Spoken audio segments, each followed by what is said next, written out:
ታናናሾቼ ልጆቼ እኔ 8ኛ ክፍል ሆኜ ልጆቿ ናቸው ተብያለሁ። ኢትዮጵያ አንደኛው ፍራሙላ ሆናለሁ ብዬ ነው። ስኪኒ ሳሎን ላረጅ ነው ማለት ህይወቴ ሙሉ ከስቼ አላውቅም። ስኳር በኪሎ፣ ቂቤ፣ ወተት፣ ዘይት በጣም ብዙ። ይሄ ነው ድፎ ዳቦ ነው እንግዲህ ብለሽ ዘይትም አለው ቅቤም አለው ስኳርም አለው። በቃ ታይስር ምናምን ብትከፍቺ ቸኮሌት ተደባብቆ ብዙ ቦታዎች አለ። ያዞረኛል፣ ወድቃለሁ። ከዛ ስነሳ ፎርማት ማንሽ ነው ማይታወቅ በሽታ ጀመረ። አሁን ራሱ ከልጅነቴ ብዙ ፎርማት የሆኑብኝ ነገሮች አሉ። ፈተና ማታ ብዙ ሰው ሳስጠና ሳስረዳ አድሬ የሆነ ሰዓት ከጀመረኝ እንደ አዲስ ነው። በቃ ሙሉ ማጠናው ይጠፋብኛል። ያነበብኩት እንደ አዲስ ነው የሚያስረዱኝ። አባቴ የሆነ ሰዓት ተስፋ ቆረጠ። ኦልሞስት ልጅ ተሞቶ ይሆን ሁላ ማስብበት ጠዋት ከደወልኩ በጣም ነው የሚደነግጠው። በጣም ነበር የምጠላው ስለ ውፍረት የሚያወራ ሰው። ጌድሜልክ የሚባል መድኃኒት ነው የተሰጠኝ። በጣም አስፈሪ ኪሎ እኔም ምደርስ አልመሰለኝም 100 ኪሎ እውነት ለመናገር። ልጆቻቸው ነው የሚልሽ 10-11 ዓመት ልጅ ስኳር፣ ግፊት ምናምን እየተያዙ አመጋገብ በቃ ወደ ውጪዎች እየሄድ አለ። እንደ ይሄ ኪሎ ብዬ የራሴ ኪሎ አስደነገጠኝ።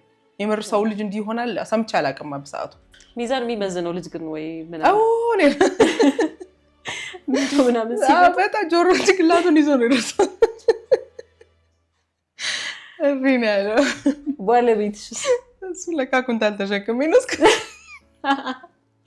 በዞሮ አለ።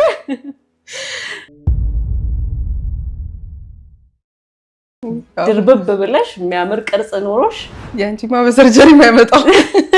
ታናናሾቼ ልጆቼ እኔ 8ኛ ክፍል ሆኜ ልጆቿ ናቸው ተብያለሁ። ኢትዮጵያ አንደኛው ፍራሙላ ሆናለሁ ብዬ ነው። ስኪኒ ሳሎን ላረጅ ነው ማለት ህይወቴ ሙሉ ከስቼ አላውቅም። ስኳር በኪሎ፣ ቂቤ፣ ወተት፣ ዘይት በጣም ብዙ።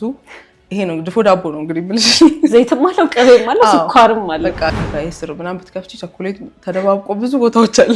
ያዞረኛል፣ ወድቃለሁ። ከዛ ስነሳ ፎርማት ማንሽ ነው ማይታወቅ በሽታ ጀመረ። አሁን ራሱ ከልጅነቴ ብዙ ፎርማት የሆኑብኝ ነገሮች አሉ። ፈተና ማታ ብዙ ሰው ሳስጠና ሳስረዳ አድሬ የሆነ ሰዓት ከጀመረኝ እንደ አዲስ ነው። በቃ ሙሉ ማጠናው ይጠፋብኛል። ያነበብኩት እንደ አዲስ ነው የሚያስረዱኝ። አባቴ የሆነ ሰዓት ተስፋ ቆረጠ። ኦልሞስት ልጅ ተሞቶ ይሆን ሁላ ማስብበት ጠዋት ከደወልኩ በጣም ነው የሚደነግጠው። በጣም ነበር የምጠላው ስለ ውፍረት የሚያወራ ሰው። ጌድሜልክ የሚባል መድኃኒት ነው የተሰጠኝ። በጣም አስፈሪ ኪሎ እኔም ምደርስ አልመሰለኝም 100 ኪሎ እውነት ለመናገር። ልጆቻቸው ነው የሚልሽ 10-11 ዓመት ልጅ ስኳር፣ ግፊት ምናምን እየተያዙ አለ። እንደ ይሄ ኪሎ ብዬ የራሴ ኪሎ አስደነገጠኝ። የምር ሰው ልጅ እንዲህ ይሆናል ሰምቼ አላውቅም። በሰዓቱ ሚዛን የሚመዝነው ልጅ ግን ወይ ምናምን በጣም ጆሮ ጭንቅላቱን ይዞ ነው የደረሰው።